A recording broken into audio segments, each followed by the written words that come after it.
নমস্কাৰ প্ৰিয় শ্ৰোতাসকল, আপোনালোকক ইংৰাজী নৱবৰ্ষৰ হিয়াভৰা ওলগ জনাইছোঁ আৰু আশা কৰিছোঁ যাতে আপোনালোকৰ বছৰটি ভালে কুশলে যায়। আজি আমি এই ভিডিঅ'টিত মিথুন ৰাশিৰ জাতক জাতিকাসকলৰ জানুৱাৰী মাহত হ'বলগীয়া 5টা ঘটনাৰ বিষয়ে আলোচনা কৰিম। মিথুন ৰাশিৰ হ'বলগীয়া 5টি ঘটনাৰ প্ৰথম ঘটনাটি হৈছে আপোনালোকে বহুদিনৰ পৰা কৰি থকা যিকোনো এটি প্ৰাৰ্থনা, বিশেষকৈ পঢ়া শুনাৰ লগত জড়িত কোনো প্ৰাৰ্থনা ভগৱানে গ্ৰহণ কৰিব আৰু এই মাহটিৰ শেষলৈকে আপোনালোকে এটি ভাল খবৰ লাভ কৰিব। এই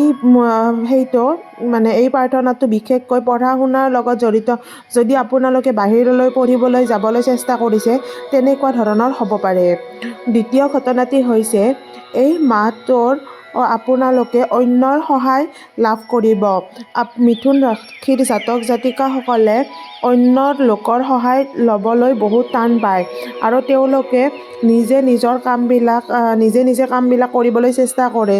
তাৰ ফলত আপোনালোকে অত্যন্ত কামৰ চাপো ল'বলগীয়া হয়।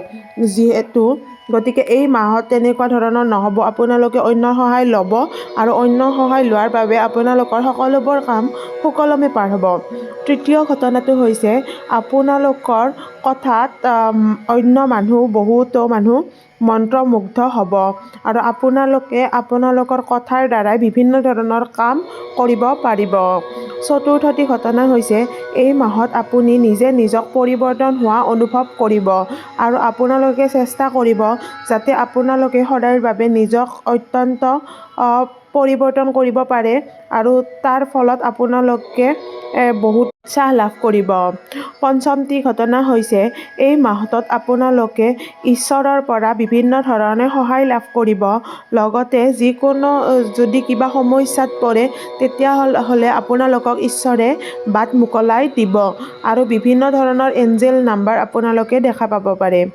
যদিহে ভিডিঅ'টি চাই ভাল পালে তেতিয়াহ'লে লাইক, শ্বেয়াৰ আৰু ছাবস্ক্ৰাইব কৰিবলৈ নাপাহৰিব। ধন্যবাদ।